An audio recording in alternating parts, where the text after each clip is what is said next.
저희 팀 아틀란타를 대표해서 여기 코어 멤버들이 이렇게 자리를 하셨는데요. 오늘 이분들을 통해서 제너레이티브 AI와 오펜시브 시큐리티를 조금 더 알아보는 시간을 가졌으면 좋겠습니다. 제가 먼저 간단한 질문들을 하고 여기 계신 분들께서 궁금한 지점이 있으면 편안하게 질문을 해주시면 될 것 같습니다. 그럼 먼저 각자 간단한 소개와 AICC에서 어떤 역할을 맡고 계셨는지 한번 이야기해 보실까요? 예, 저부터 하겠습니다. 네, 저는 삼성 리서치 시큐리티 앤 프라이버시 팀에서 일을 하고 있는 장준원이라고 합니다. 저는 팀 내에서 그 취약점 탐지 자동화 관련한 기술의 연구 개발을 담당을 하고 있고요. 이번에 AICC에 참여를 할 때 저는 이제 자바의 버그 파인딩을 할 수 있는 그런 모듈을 만드는데 이제 노력을 했고요. 특히 이제 LLM을 좀 적극적으로 활용을 해가지고 그 자바 프로그램 내에 있는 버그를 트리거할 수 있는 인풋을 생성을 해가지고 그걸 이제 퍼저의 시드로 활용할 수 있는 모듈을 개발하는 걸 담당을 했습니다. 네. 안녕하세요. 저는 카이스트의 전기 및 전자공학부의 윤인수라고 하고요. 저는 그 AIXCC 팀에서는 앞에 계신 포스텍의 박상동 교수님과 함께 패치 쪽 관련돼서 일을 했습니다. 저희 파트 같은 경우에는 거의 다른 파트들 다 합쳐서도 가장 LLM에 의존하는 팀이었던 것 같은데요. 그래서 거의 LLM 기반의 패치 시스템을 저희가 만들고 개발하고 하는 일들을 맡았습니다. 안녕하십니까. 저는 삼성 리서치 아메리카의 해커 장영진입니다. 저는 팀 아틀란타에서 자바에서 버그를 찾는데 이제 전통적인 어프로치였던 그 컨컬리 익스큐션과 하이브리드 퍼징을 하는 그 부분을 담당했었습니다. 네, 안녕하세요. 저도 삼성 리서치 아메리카의 박소연입니다. 그리고 저는 자바 쪽에 이제 저희가 사이버 리즈닝 시스템이라고 실제 이 대회에서 실행되었던 그 시스템에 앞서 말씀하셨던 그런 컴포넌트들을 합쳐서 그 제출이 됐던 그 시스템 전반적으로 이제 구현하는 역할을 맡았습니다. 안녕하세요. 저도 삼성 리서치 아메리카 소속이고요. 이름은 한형석이라고 합니다. 저 같은 경우에는 AIXCC에서 이제 저희가 전체적인 시스템을 만들었을 때 그걸 다 인티그레이션하고 테스팅해서 제출하는 역할을 했고요. 그리고 거기 더해서 리눅스 버그 파인딩 팀을 리딩했습니다. 그래서 전체적으로 리눅스 버그 파인딩을 하기 위해서 저희가 어떤 컴포넌트들이 필요하고 뭐 어떤 부분에서 LLM을 쓰면 좋을지에 대해서 좀 고민을 했고, 그리고 제가 임플리멘테이션을 직접 한 부분은 리눅스 커널에서 컨컬 익스큐션을 하는 부분에 대해서 임플리멘테이션을 해서 저희 시스템에 인티그레이션을 했습니다. 네, 소개 감사드립니다. AICC가 일어났던 학회는 데프콘이라는 커다란 학회인데 각국의 해커들이 4만 명이 모여서 같이 경쟁하고 하는 학회라고 보실 수 있습니다. 준호님은 데프콘 처음 참석하신 걸로 아는데 좀 소감이 어떠셨을까요? 일단은 그 컨퍼런스에 열렸던 그 컨벤션 센터 자체가 규모가 굉장히 컸는데 그 규모를 거의 꽉 채우는 인파에 정말 놀랐어요. 그 스케일이 엄청나다라는 생각이 들었고, 다양하고 되게 재밌는 프로그램들이 있었고 거기에 참여하는 많은 이제 해커들 혹은 사이버 시큐리티에서 일하는 사람들이 있었는데 그분들의 약간 열정과 열기가 느껴져가지고 저 개인적으로 사이버 시큐리티 일을 하면서 모티베이션 되는 순간이었고요. 그리고 AICC 관련해서는 제가 기억하기로 AICC는 대회 두 번째 날 오전 10시에 열렸거든요. 제가 그 앞에 있었는데 그 존이 열릴 때 그 앞에 진짜 발 디딜 틈이 없을 정도로 사람이 꽉 차 있었고, 그리고 그 안에 들어가서도 AICC 부스에 들어가려면 웨이팅 라인이 있을 정도로 굉장한 인기가 있었습니다. 그래서 뭔가 이렇게 인기가 많은 이런 대회에 내가 참여했다니 막 되게 자긍심도 느껴졌고, 그리고 뭔가 이런 대회를 하고 있다는 것 자체가 어떻게 보면은 AI를 사이버 시큐리티에 접목시키려고 하는 어떤 트렌드가 있다라는 뜻인데 우리가 되게 선제적으로 이걸 하고 있다라는 생각이 들어가지고 되게 뿌듯했고 앞으로 결승까지도 열심히 하겠구나라는 그런 느낌을 받았습니다. 네, 감사합니다. 장영진님은 반면에 2008년부터 16년 동안 데프콘을 참석하신 분인데 혹시 이번 데프콘이 이전과는 어떤 점들이 달랐을까요? 예, 제가 데프콘을 여러 번 가보니까 원래 이 데프콘이 엄청 그 투자가 많이 들어온다거나 뭐 이렇게 되게 크거나 뭐 그렇지가 않았었어요. 그래서 해커들이 모여서 이제 서로 비밀 기술 교류하고 그러면서 이제 해킹 대회 한다고 이제 캡처 더 플래그라고 거기서 이제 1년 동안 갈고 닦은 뭐 스킬들을 뽐내고 이제 뭐 그런 쪽에서 이제 출발을 했다가 갈수록 이제 사이버 보안이 이제 중요해지면서 이제 계속 이렇게 뭐 커지고 이런 식으로 됐는데요. 아마 작년까지도 그냥 그 해커들의 최신 기술 뭐 이런 거에 대해서는 그 해킹 대회 캡처 더 플래그가 가장 주목을 많이 받았고 그 삼성 리서치 사람들도 작년에 가서 2등을 하고 뭐 그랬던 걸로 알고 있습니다. 근데 올해는 가니까 그 판도가 좀 바뀐 느낌이었어요. 이게 어떤 거냐면은 원래 이제 해킹하는 해커들이 이제 올해 CTF 해야 되니까 이제 회사 일도 조금 이렇게 밀어두고 해킹 대회 준비하겠다 막 그런 식으로 하고 많이 나왔는데 이 저희가 AIXC 대회 준비를 하면서 사실 이게 팀 이름만 있고 참여자들이 안 나와서 어떤 팀들이 나오는지 사실 몰랐거든요. 근데 가서 보니까 이제 그 쉘피쉬 팀, 그 매번 이렇게 해킹 대회 나오는 그 팀들도 이제 CTF에서 이제 그거 하지 말고 이제 진짜 미래 AI 기술을 쓰는 AIXCC 하자 이렇고 그 다음에 이제 중국에서 해킹하는 친구들도 되게 많이 알고 있는데 그 친구들도 이제 42 Beyond Box라는 팀으로 거기 다 가 있는 거예요. 그리고 또 뉴욕에 사실 해커들 사이에 또 그런 게 있거든요. CTF는 이 좀 어떻게 이렇게 말하면 좀 이상하기도 한데 CTF는 그냥 장난치는 거고 이제 진짜는 진짜 프로그램 해킹하고 뭐 이런 거다. 그래가지고 그 뉴욕에 진짜 레알 해커들을 중심으로 해서 트레일 오브 비츠라는 그 뭐 국방 프로젝트도 하고 그런 큰 해커들의 팀이 있어요. 그래서 그 팀들은 CTF 이런 거는 이제 졸업했다 이래서 10년째 안 하고 이랬는데 그 팀도 이렇게 AICC에 들어오고 뭐 이랬는데 아마도 이런 게 그 예전에 사이버 그랜드 챌린지를 김상훈님도 참여하셨고 윤인수 교수님도 참여하셨고 그랬잖아요. 그때까지만 하더라도 이 CTF가 지금 좀 더 해킹을 잘하지 기계는 못한다 뭐 그런 게 있었잖아요. 근데 LLM이 나오면서 좀 이런 게 좀 바뀌면서 이제 사람보다도 잘할 수 있지 않을까. 8년 전에 알파고도 이겼는데 이거 CTF도 이제 진짜 이길 수 있지 않을까. 뭐 그런 생각도 들고 더 이제 중요한 게 이번 AIXCC는 작은 아까 윤희수 교수님이 아마 발표해 주셨을 텐데 작은 CTF 문제 이런 게 아니라 진짜 커다란 오픈 소스 이런 걸 타겟하니까 해커들의 관심이나 연구자들의 관심이 거기다 쏠려서 진짜 미래 기술 발전을 하자 뭐 그런 느낌이 가장 달랐던 것 같습니다. 네, 저희도 AI 쪽으로의 시프트가 직접 느껴지는 데프콘이었던 것 같습니다.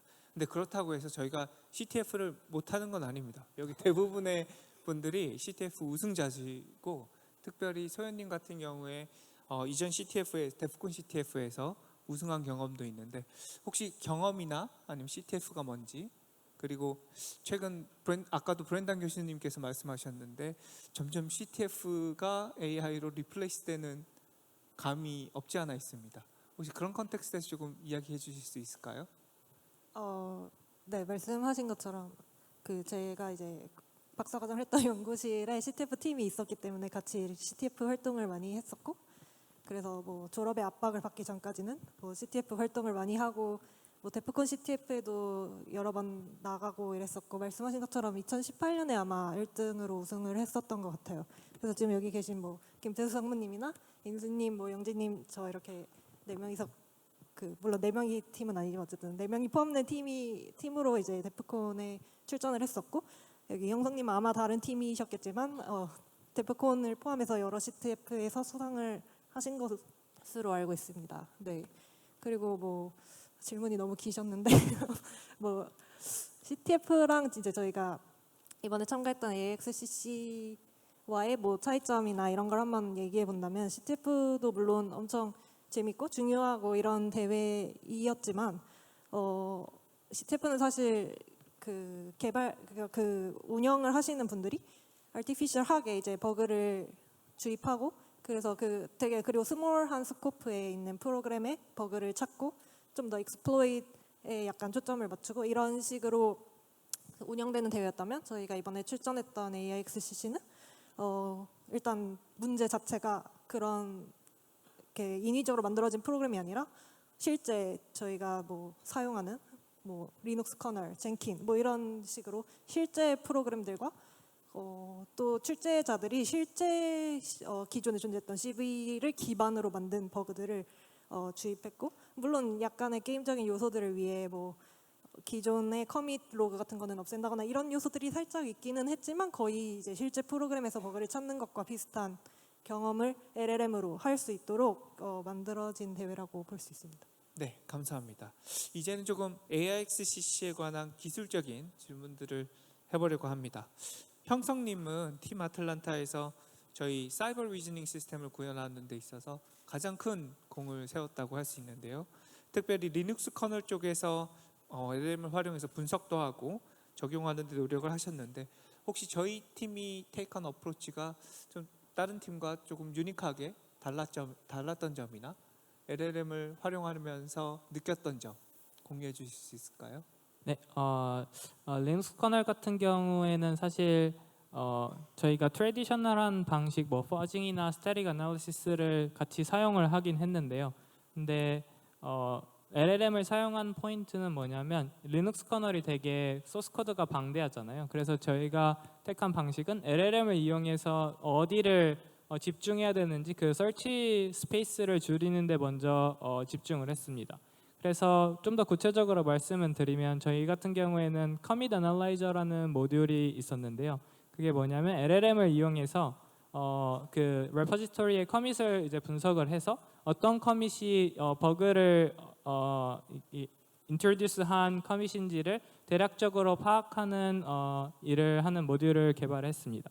그래서 거기서 이제 커밋 애널라이저에서 이런 커밋들이 뭔가 버기한 코드를 추가한 것 같다는 그런 결과를 내보내면 저희가 또 다른 LLM 모듈인 리버스 모듈이라고 애초에 테스트, 저희가 이제 아까 김상문님께서도 말씀해 주셨을 텐데 테스트 하니스를 통해서 저희가 인풋을 전달을 해야 되거든요.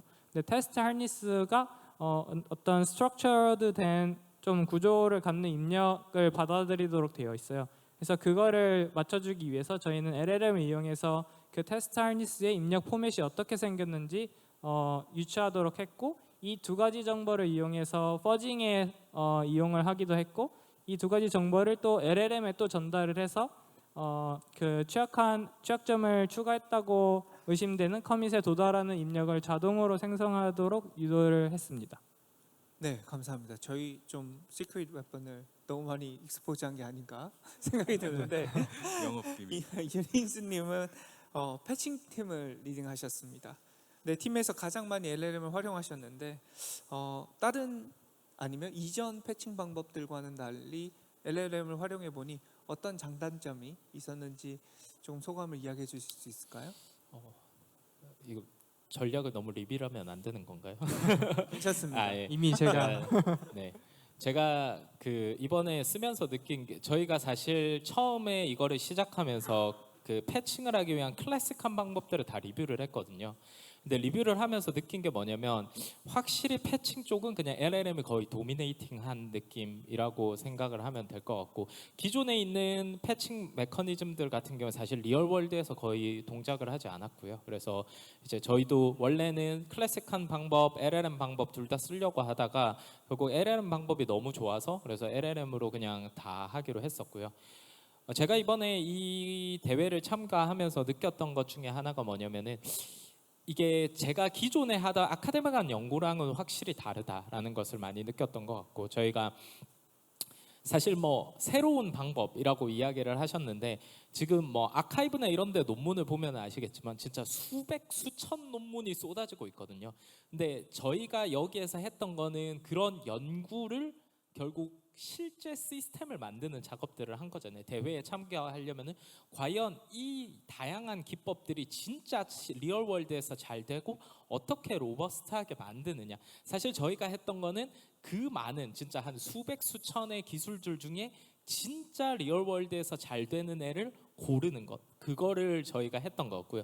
그것을 고른 다음에 사실 기술이라는 게 되게 장단점들이 많기 때문에 그것들을 어떻게 조합할지, 그러니까 그 머신러닝 해보신 분들은 알겠시겠지만 이제 머신러닝 클래시피케이션 뭐 대회하면 가장 많이 하는 게 그 클래시피케이션 모델들을 앙상블에서 뭐 사용을 하는 건데 과연 라지 랭귀지 모델에서의 앙상블은 뭐냐 그리고 여러 다른 형태의 라지 랭귀지 모델들 사이에 그런 아웃풋들 그런 사이의 커뮤니케이션과 그것들을 합치는 기술들은 어떻게 해야 되냐 그렇게 해서 어떻게 전체적인 퍼포먼스를 높이느냐 그리고 이것들을 실제 리얼월드 LLM이라는 되게 뭐 좋아 보이는 저도 라이팅 할 때 많이 쓰는 그 툴들이 과연 리얼월드 문제 특히 패치라는 문제에서 어떤 식으로 적용될 수 있느냐 LLM이 뭐 모든 걸 할 수 있는 솔루션은 아니기 때문에 리미테이션들도 있기 때문에 그것들을 어떻게 우리가 기존에 있는 어프로치로 백업들을 할 거냐에 관련된 연구들을 했던 것 같고 플러스 그다음에 대회라는 환경에서 이제 좀 리얼월드한 상황들이 주어져 있잖아요. 예를 들면 버그 인트로듀싱 커밋을 이야기를 하셨는데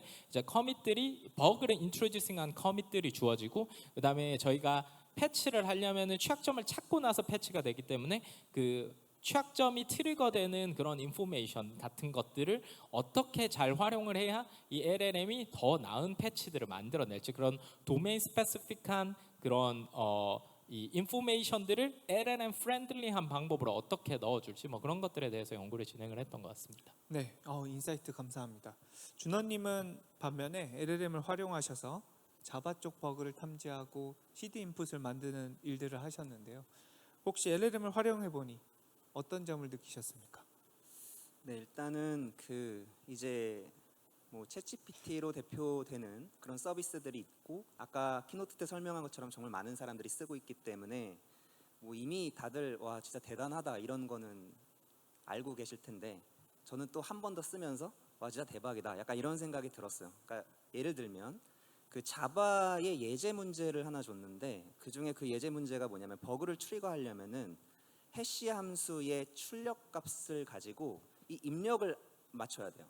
그래야만 이제 버그를 트리거할 수 있는데 당연히 해시 함수라는 게 그거 안 되게 설계한 거니까 맞추기가 어려운 것이고 그 다음에 기존의 전통적인 뭐 컨컬 익세큐션이나 퍼징으로는 사실 엄두도 못 내는 그런 건데 그거를 LLM한테 물어보니까 LLM이 코드를 줬을 때 코드 안에 여기저기를 막 살펴보면서 막 추론을 하면서 자기가 근데 아무리 생각해도 입력은 이거 같아 이걸 한번 넣어보자 이런 식으로 추천을 해주는 거죠. 그래서 그걸 했을 때 바로 문제가 풀리는 걸 보고 뭔가 뭐 기존의 전통적인 방법이 아닌 새로운 방법으로 문제를 푸는 것 그리고 그런 전통적인 방법의 관점에서 봤을 때 이 성능을 봤을 때 거의 퀀텀 점프라는 그런 느낌을 받았거든요. 그래서 아마 LLM을 활용해서 여러 가지 시스템을 만들려고 노력하시는 분들도 많을 텐데 그러려면 프롬프트 어떻게 하지 뭐 이런 되게 많은 고민들을 하고 시간을 쓸 거잖아요. 근데 제가 느꼈던 거는 그런 시간을 충분히 쓸 만큼 성능이 대단하다 라는 그런 생각이 들었습니다. 그래서 앞으로 결승 때도 열심히 많은 시간을 써야겠구나라는 그런 생각을 들었습니다. 네. 네, 감사합니다. 저도 아마 느끼는 게 LLM이 어나운스된 시점을 중심으로 세상이 변한 거를 진짜 몸소 느끼고 있습니다. 그럼 결승까지 한 1년 정도의 시간이 남았는데 어떤 점들을 개선하면 좋겠고 그리고 개선할 계획이신지 한번 형성님부터 한번 이야기해 보시면 좋을 것 같습니다. 네.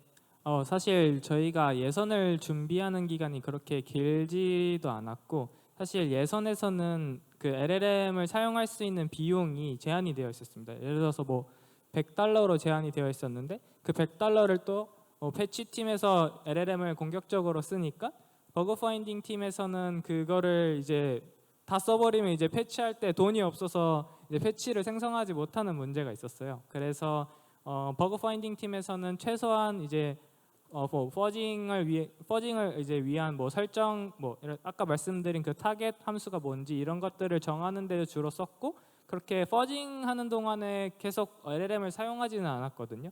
그래서 제 생각에는 본선 때는 좀 더 LLM 크레딧도 늘어날 거라고 생각을 하고 그렇기 때문에 저희가 좀 더 공격적으로 LLM을 사용하려고 하고 있습니다. 그리고 거기에 더해가지고 저희가 사실 예선에서는 뭐 C랑 자바만 나왔고 그다음에 리눅스 커널 문제가 나온다고 이미 알고 있었기 때문에 그걸에 스페시픽하게 저희가 구현을 할 수가 있었는데요. 근데 본선에서는 아까 김상무님께서 말씀해주신 것처럼 뭐 10가지 언어가 나온다고 말이 되어 있기 때문에 더 다양한 랭귀지를 서포트할 수 있게 저희가 디자인을 새로 해서 서포트를 할 계획입니다. 그리고 특별히 뭐 예를 들어서 컨컬 익스큐션이나 그런 트래디셔널 방식들이 사실 C나 자바 같이 웰노운한 랭귀지에 좀 많이 구현이 되어 있고 뭐 러스트나 이런 것처럼 새로 생긴 거거나 아니면 뭐 그러니까 구현이 안 되어 있는 언어들이 많아요. 그래서 그런 것들을 LLM을 이용해서 그 트래디셔널한 모듈을 리플레이스 할 수 있는지 좀 확인을 해보고 본선에서는 좀 더 어그레시브하게 LLM을 사용하려고 생각을 하고 있습니다. 네, 감사합니다.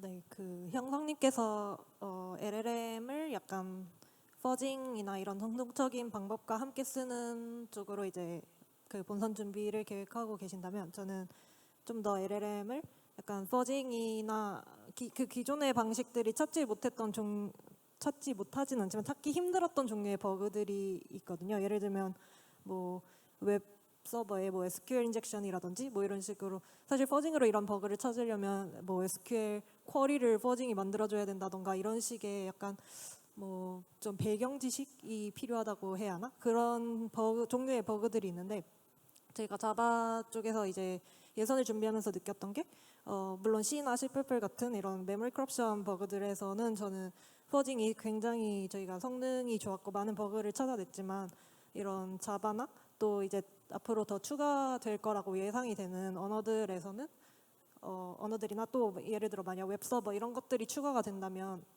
그런 타겟을 대상으로는 LLM이 조금 더 정말 기존의 방식들보다는 파워풀할 수 있다고 생각이 돼서 그런 쪽에 있어서 개선을 많이 하려고 하고 있고요. 또 저희가 말씀하신 것처럼 대회를 예선을 준비할 때는 100불이라는 그런 크레딧 제한 때문에 사실 LLM을 좀 공격적으로 사용하지 못했던 면이 있었는데 근데 되게 신기한 게 저희가 같은 태스크를 해도 예를 들어 이 대회가 공표되었던 1년 전에는 사실 GPT 3.5밖에 없었고 그 이후에 저희가 준비할 때는 계속 4를 쓰고 있었는데 뭐 4가 엄청나게 비용이 비쌌거든요. 그래서 이거를 많이 쓸 수는 없겠다라는 생각이 들었는데 또 이제 대회 직전이 되니까 GPT 4, 5가 나오고 이런 식으로 같은 일을 하고 비슷한 성능을 내는데도 이렇게 크레딧 사용량이 점점 줄어드는 거예요. 그래서 이제 아마 1년 뒤에 저희가 본선을 할 때는 저희가 비슷한 일을 하거나 더 많은 일을 LLM한테 시키더라도 적은 비용으로 할 수 있지 않을까 이런 생각이 듭니다. 네, 제너레이티브 AI가 발전하는 속도를 보면 뭐 3개월, 6개월 이후를 상상하기는 힘든 것 같아요. 네, 영진님 혹시 예. 다음 계획이 어떻게 되시는지? 그리고 이제 두 분께서 이제 LLM을 이제 이용해서 취약점 찾고 뭐 그런 거에 대해서 중점적으로 얘기해 주셨는데요. 이제 저희 팀에서 이제 김태수 상무님이 이제 매번 얘기하시는 게 이제 1년 정도 시간이 남았으니 크레이지 아이디어를 한번 해봐라. 예. 그래서 시간이 꽤 있으니까 그런 걸 해보고 또 이제 LLM이 정말 마법같이 뭐 사람처럼 잘하는 것도 있고 막 그래요. 그래서 김태수 상무님 키노트에서 저희 팀의 이제 시스템 전체적인 전략이 휴먼 인더 룹으로 하는 시큐리티를 LLM 인더 룹으로 하자 이런 건데 이런 또 대회 세팅에서도 중요하지만 실제에서도 중요한 게 사실 퍼징 같은 게 리소스를 되게 많이 써요. 근데 그 리소스를 이제 버그가 없는데 쓰고 뭐 이러면 안 되는 거잖아요. 이게 버그가 있을 것 같은 곳에 이제 집중을 해야 되고 또 이제 중요한 곳에 쓰고 막 그래야 되는데 이 LLM이 사실 사람처럼 이렇게 생각할 수 있는 그런 것들이 있기 때문에 이제 우리가 이제 퍼징을 제너럴하게 하다가 이쪽에 버그가 있을 것 같다. 그러면 리소스를 이제 그쪽으로 쫙 집중시키고 또 패치를 할 때도 뭔가 이제 그 LLM이 어떤 정보를 수집해서 더 가져와야 되는지 뭐 이런 리즈닝을 해서 뭐 그런 것을 사람처럼 할 수 있는 거예요. 그래서 저희가 해킹이나 뭐 자동으로 뭔가 이런 예전에 사이버 그랜드 챌린지도 하고 이러면서 느낀 게 이 기계가 너무 멍청하다.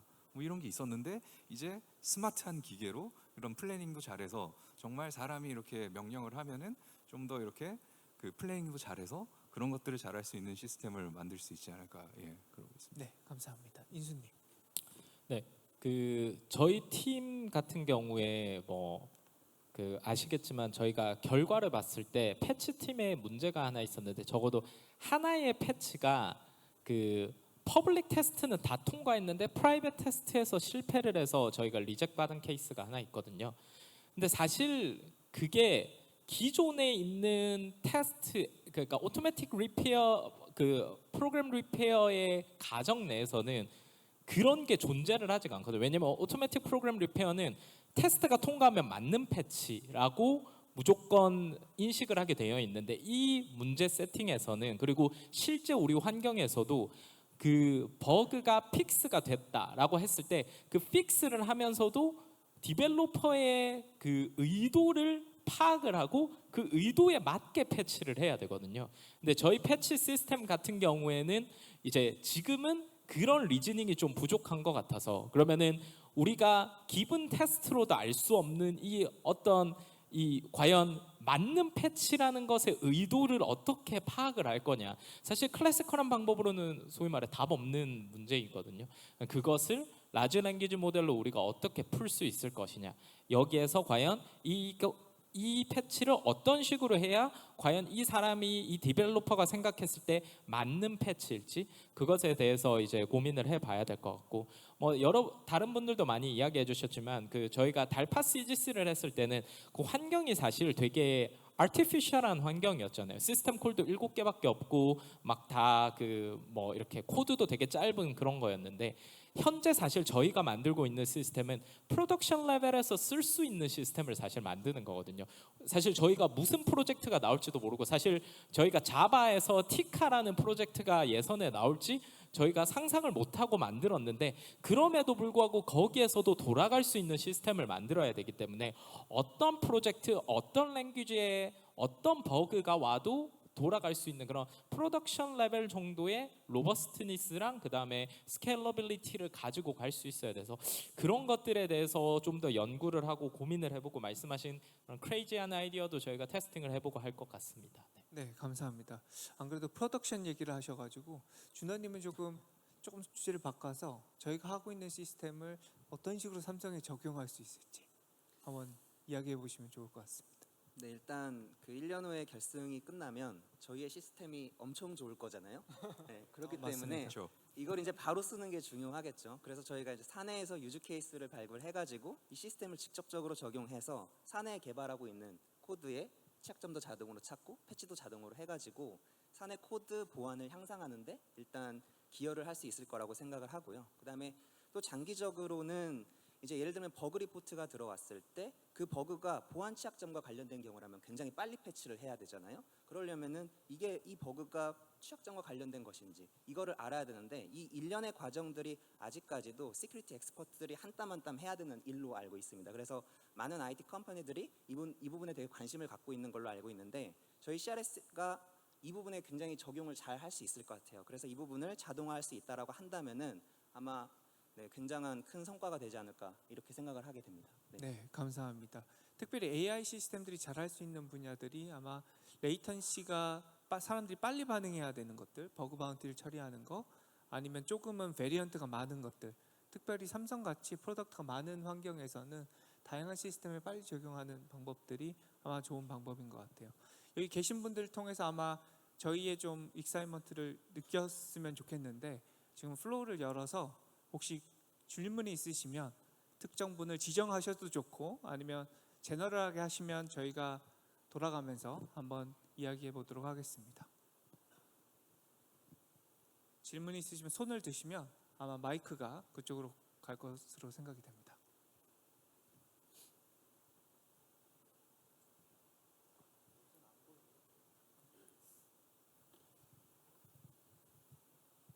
네, 너무 토익이 너무 잘 들었습니다. 제가 궁금했던 거는 그 전체적으로 LLM을 쓸 때 어떤 LLM을 썼는지가 일단 1차적으로 궁금하고요. 그다음에 두 번째로는 이제 취약점을 분석하든 패치 제너레이션을 하든 뭔가 안 됐을 때 시도해보는 그런 이터레이션들이 다 있으셨을 텐데 예를 들면 요즘에 그런 AI의 발전된 패러다임 안에서 특히 어떤 쪽을 우리가 적용을 해봤을 때 성능 향상이 잘 되더라 이런 그 프랙티스에 대해서 좀 공유를 받고 싶습니다. 모델에 대해서 얘기 드리자면 제가 전반적으로 시스템을 봤을 때는 사람들이 그 오픈 AI의 모델을 많이 쓴 거를 발견했는데요. 근데 실제적으로 돌려봤을 때 다른 모델을 쓴 것들이나 제가 작은 태스크로 돌려봤을 때는 보안과 관련된 태스크를 물어봤을 때는 개인적으로 GPT-4보다는 클라우드 3.5가 더 성능이 좋았던 결과가 많았던 것 같습니다. 네, 저희 그 패치 시스템 같은 경우에는 말씀하신 그런 문제를 딱 가장 잘 겪는 태스크 중에 하나인데, 그러니까 패치가 제너레이트 됐을 때 틀리거나 뭐 맞지 않는 패치들을 제너레이트 할 때 어떻게 할 거냐. 새로운 패치 캔디데이트를 만들어야 되는데 클래식하게는 뭐 템퍼레처를 조절을 해서 이제 새로운 입력을 하는 방법도 있고요. 저희도 당연히 그 방법도 사용을 했고, 또 하나의 저희 경험상 좋았던 점은 뭐냐면은 모델을 바꾸는 것도 되게 좋은 것 같아요. 그러니까 예를 들면은 GPT-4가 실패를 했다 하면은 그 아까 말씀드린 뭐 클로드를 해본다든지 뭐 그렇게 하는 식으로 이제 모델을 바꿔서 제너레이트 했을 때 확실히 그 모델 간에 잘하고 못하고가 나눠지는 것 같긴 하고요.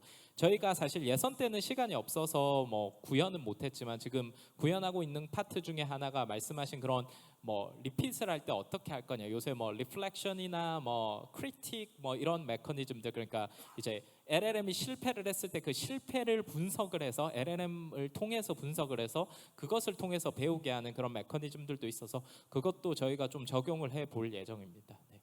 네. 네, 한 가지 더 약간 제가 재밌는 경험을 약간 공유드리자면, 저도 이제 매뉴얼하게 이제 LLM한테 패치 제너레이션 하는 거를 물어본 적이 많거든요. 근데 예를 들어서 오픈 AI한테 먼저 물어봤는데 오픈 AI가 예를 들어 페일을 했어요. 그리고 그 다음에 이제 모델을 바꾸는 걸 말씀해 주셨잖아요. 그래서 클라우드 3한테 물어보는데 이거 오픈 AI는 했던데 이렇게 말하니까 클라우드 3가 잘하더라고요. 더. 그래서 약간 사람처럼 약간 얘가 했던데 너 더 잘할 수 있지 않니? 약간 이런 식으로 프롬프트에 넣어주니까 얘네들이 경쟁심을 느껴서 그런지 좀 더 잘하는 경향이 있었던 것 같습니다. 네. 근데 모델을 인터랙션하는 과정에서 재밌는 팁들이 많죠. 예를 들면 팁을 줄 테니 열심히 해라. 그리고 막 욕을 해준다거나 이런 식의 인터랙션을 하면 서프라이징하게 잘하는 경향이 있습니다. 근데 이런 그리고- 것들이 다 사이언티픽한 영역이라 보니까 우리가 임페리컬리 정말 인터랙션 하면서 얘가 어떻게 비헤비어하는지 찾는 것이 중요한 것 같아요. 혹시 다른 질문 있으신가요?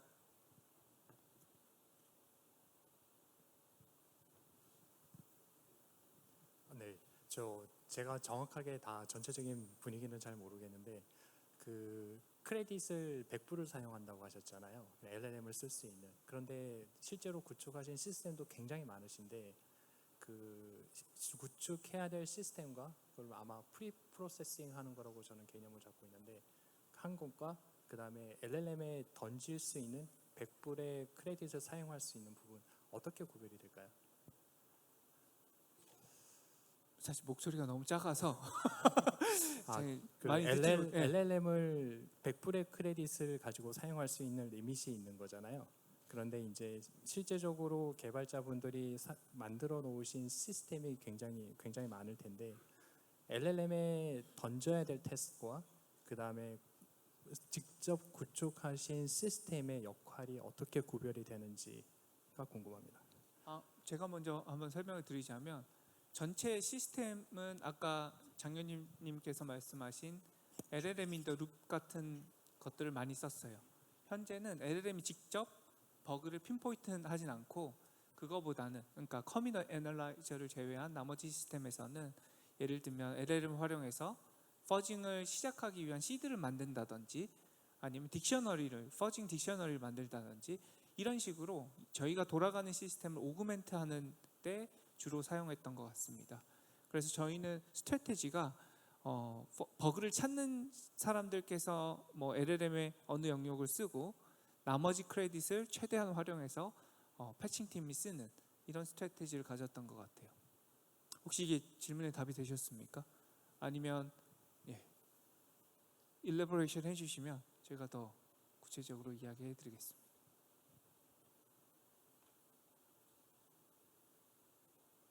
다른 질문 있으실까요?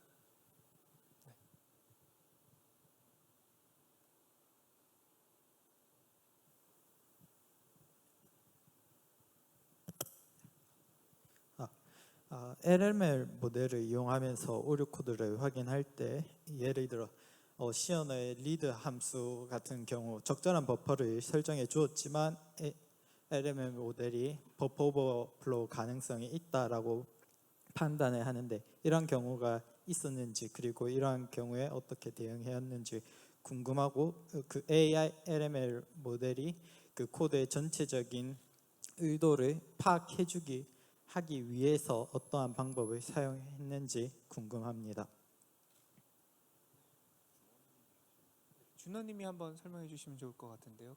커밋 애널라이저나 LLM 관점에서 어떻게 버그를 찾도록 LLM을 유도할 수 있었을지.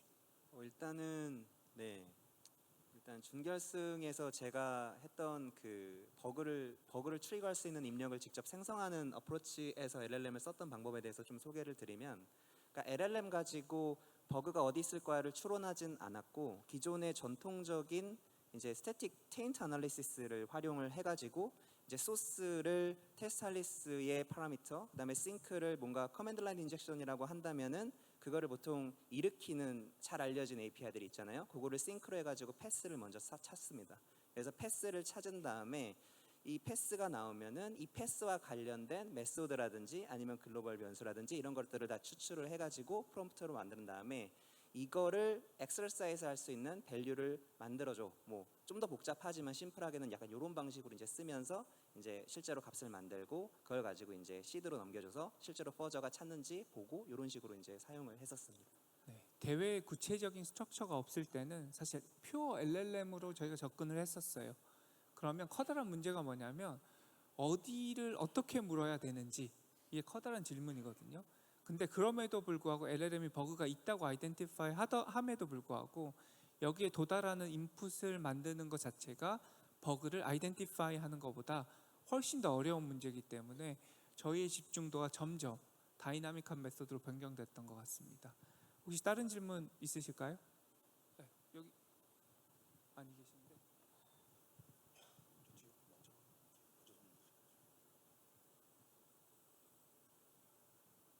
네, 먼저 토의 되게 감사합니다.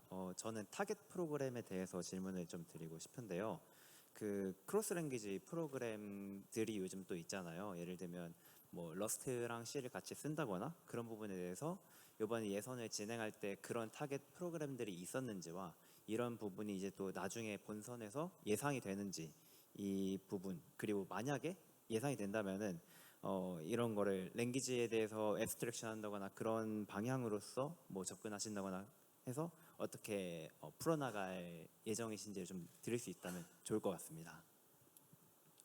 예선 같은 경우에는 그런 여러 가지 랭귀지가 섞여 있는 문제는 나오진 않았는데 아마 본선, 그러니까 결승 가서는 그런 문제가 뭐 나올지 안 나올지 사실 제가 확언을 할 수는 없지만 뭐 가능성은 있을 것 같고, 말씀하신 그런 여러 랭귀지를 쓰는 프로젝트가 나오거나 아니면 저희가 아까 말씀드린 것처럼 트래디셔널한 툴이 없는 언어들도 있잖아요. 그런 언어들이 나오는 경우를 대비해서 저희가 지금 저희 시스템을 그런 어떤 언어가 나와도 예를 들어서 코드 커버리지를 그냥 잴 수 있는 그런 프레임워크도 만들고 좀 더 저희 툴을 제너럴라이즈해서 그런 뭐 여러 랭귀지가 하나의 프로젝트에 나오거나 아니면 다른 언노운한 랭귀지가 나오더라도 커버할 수 있도록 지금 디자인을 바꾸고 있는 중입니다.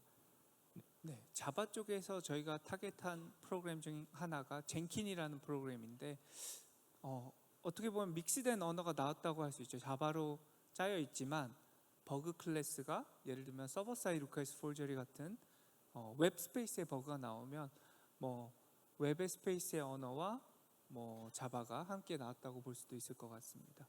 아마 파이널에는 믹스된 언어가 많이 나오지 않을까 생각은 드는데 그거는 가봐야 알 것 같습니다. 혹시 다른 질문 있으실까요?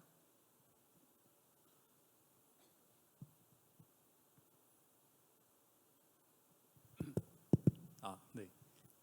그 좋은 연구를 해주고 계셔서 너무 감사드리는데요. 질문이 두 가지가 있는데 첫 번째는 뭐 취약점을 찾거나 아니면 패치를 만들 때 그거에 이제 모델에 어떤 프롬프트 같은 것들을 넣을 때 보통 이제 그냥 모델을 이용하는 AI 서비스를 만들 때는 프롬프트 엔지니어링이 되게 많이 들어가잖아요. 그래서 실제로 그런 걸 하실 때 어떤 프롬프트 엔지니어링 기법이나 아니면 뭐 취약점을 찾는데 특별한 그런 엔지니어링 기법이 있었는지 그런 부분이 좀 궁금하고요. 두 번째는 이제 좀 제너럴리티를 좀 많이 강조를 하신 것 같은데 그러면은 언어나 아니면은 이게 나중에 뭐 삼성에 들어와서 여러 가지 이제 시스템에 적용이 될 때 어떤 도메인 스페시픽한 놀리지 같은 것들을 활용할 수 있는 방법이나 아니면 실제 지금 하는 시스템에서 그런 걸 반영한 게 있는지 그런 게 좀 궁금합니다. 저희가 이거에 대해서는 1시간 내도록 떠들 수 있을 것 같은데 누가 먼저 말씀해 보시겠습니까? 뭐 예를 들면 트릭들 같은 경우는 너무 많았죠. 아까도 말씀드렸죠. 인포싱 하는 거. 저희가 좀 표현이 그런데 가스라이팅 한다고 표현을 많이 하거든요. 버그가 진짜 있어 그러면 마치 있는 양 비해하는 경우도 있습니다. 그리고 프롬프트 같은 경우에는 버그 타입의 스페시픽한 프롬프트 많이 만들었고 도메인 스페시픽하게는 저희가 각각에 해당하는 프로그램의 데이터베이스, 예를 들면 인풋에 대한 데이터베이스 등등은 다 만들었던 것 같아요. 커널에 있어서 조금 네, 커널 네. 사실 뭐 자바나 이런 자바 같은 경우에는 막 입력들이 대부분 플레인 텍스트인 경우들이 좀 나왔거든요. 근데 리눅스 커널 같은 경우에는 뭐 시스템 콜이 대부분 입력이기 때문에 되게 플레인 텍스트 형태가 아니라 바이트 스트림 형태로 입력을 전달해야 되는 경우가 있었습니다. 그래서 바이트 스트림을 LLM한테 생성하라고 하면 이 친구가 뭐 친숙하지 않으니 좀 잘 못하거든요. 그래서 저희가 채택한 방식은 바이트 스트림을 생성하는 것 대신 그거를 생성하는 파이썬 스크립트를 생성하라고 했더니 좀 더 잘하고 그리고 거기에 더 나아가서 너가 뭐 퍼저도 뭐 좀 생성해 보라고 하면 그 바이트 스트림을 생성하는 퍼저도 잘 만들더라고요. 그래서 저희는 그런 식으로 좀 리눅스 커널 같은 경우는 그런 식으로 좀 더 핸들링을 했었던 것 같습니다. 도메인 스페시픽하게 만드는 관점에서 아마 유저 스페이스 CRS가 아마 많이 그런 것들을 고려했을 것 같고 SQLite 프로그램에 있어서 저희가 잘했던 이유가 저희가 SQL 쿼리에 대한 조금 스페시픽한 데이터베이스들이 있었습니다. 인풋 corpus에 대한 스트럭처를 어웨어하고 있었고 엔진엑스에서 잘 동작했던 이유도 그쪽에 스페시픽한 패킷 포맷들을 저희가 이미 알고 있는 상황에서 퍼징을 했기 때문에 훨씬 쉽게 버그를 찾았던 것 같습니다. 저희 시간이 다 돼서 여기 오신 분들 너무나 수고 많으셨고 저희가 갖고 있던 좀 익사이먼트를 다들 느껴보셨으면 좋을 것 같아요. 여기 참여해 주셔서 너무나도 감사드립니다. 주신 좌장님과 패널분들께 다시 한번 큰 박수 부탁드립니다.